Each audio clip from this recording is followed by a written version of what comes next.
Welcome to Empower 21 3rd edition, Innovate or Die. Welcome, bienvenue, bonjour à tous. Mardi 29 décembre, dernier mardi de cette année 2020. L'entrepreneuriat est d'abord une culture, c'est un état d'esprit. Et c'est dès l'école primaire que l'esprit de nos jeunes doit se forger. C'est donc dès ce niveau précoce de leur formation et de leur éducation que la promotion de la culture entrepreneuriale doit prendre place. Rada Bouhlal de l'Université euro-méditerranéenne de Fès, est-ce que vous pensez que on est déjà prédéfini ou défini le statut de l'étudiant entrepreneur? Alors, par rapport au statut de l'étudiant entrepreneur, c'est clairement une opportunité parce que, enfin, un étudiant qui a cette idée de création d'entreprise peut allier son ambition entrepreneuriale et sa vie d'étudiant. Donc, ça permet d'intégrer son projet de création d'entreprise directement au sein de son projet universitaire. Ça permet également de valoriser ces étudiants et de les faire bénéficier de plus de reconnaissance pour cet engagement justement entrepreneurial. Ce qui est génial, c'est les étudiants qui n'ont jamais entendu parler de l'initiative comme quoi, oui, tu peux créer aussi ta start-up. Tu ne vas pas attendre 40 ans, 50 ans, 60 ans. Et que je leur dis qu'ils sont déjà vieux à 21 ans et à 22 ans. Ils me regardent tout rond. Et à la fin de cette magnifique aventure humaine et technologique, et on va vraiment travailler durant plusieurs phases, il arrive et il me dit, oh, j'avais qu'une idée, ou bien j'ai juste poussé la porte, et in fine, je suis sortie transformée, donc la disruption, le mindset, et puis j'ai un bébé start-up entre les mains. Et bien sûr, pour les plus tenaces, ils vont dire, écoutez, je veux continuer.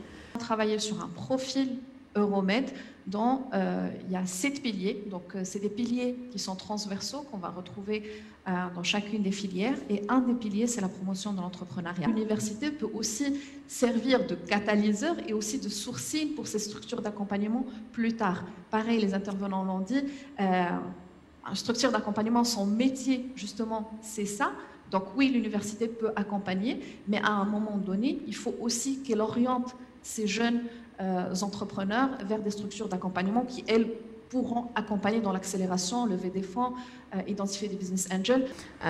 L'UMF, on les remercie parce qu'en fait, on a fait un hackathon avec Rada Bouhlal il y a peut-être 15-20 jours ensemble, comme quoi, voilà, l'UMF, justement, elle fait confiance aux structures telles que Hack and Pitch, les pré-incubations, voilà, donc des mouvements qui, voilà, donc vraiment bravo, voilà, c'est ce que là, on est tous ensemble, l'université, Injaz Maghreb, Startup Factory, on est là pour compléter, on le jeune, donc vraiment je suis ravie parce que moi, oui, je vois du résultat et je vois beaucoup de success stories, alhamdoulilah. Et c'est ce qui permet, en fait, c'est toute cette niaque avec laquelle vous vous exprimez, on sent la passion. Et c'est ce qui aide aussi, justement, à avoir confiance. L'université, généralement, a tendance à organiser des conférences, des séminaires. Quand on parle entrepreneuriat, entreprise, on va plutôt penser à inviter le PDG d'une grande multinationale.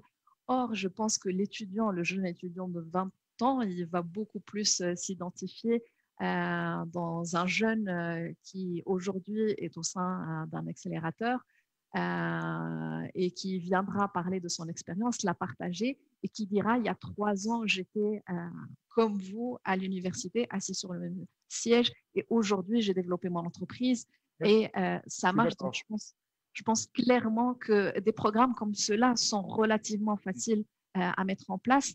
Donc, pour moi, ça passe vraiment par une institutionnalisation de ces passerelles entre l'université, les structures d'accompagnement et le monde de l'entreprise d'une manière plus globale.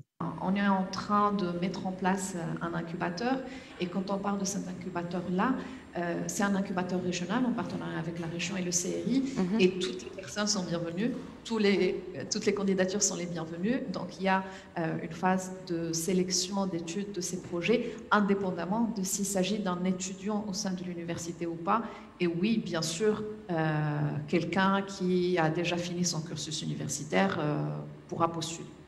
Merci beaucoup, merci à tout le monde et je vous souhaite à toutes et à tous une bonne année. Merci beaucoup. Merci. Meilleurs vœux.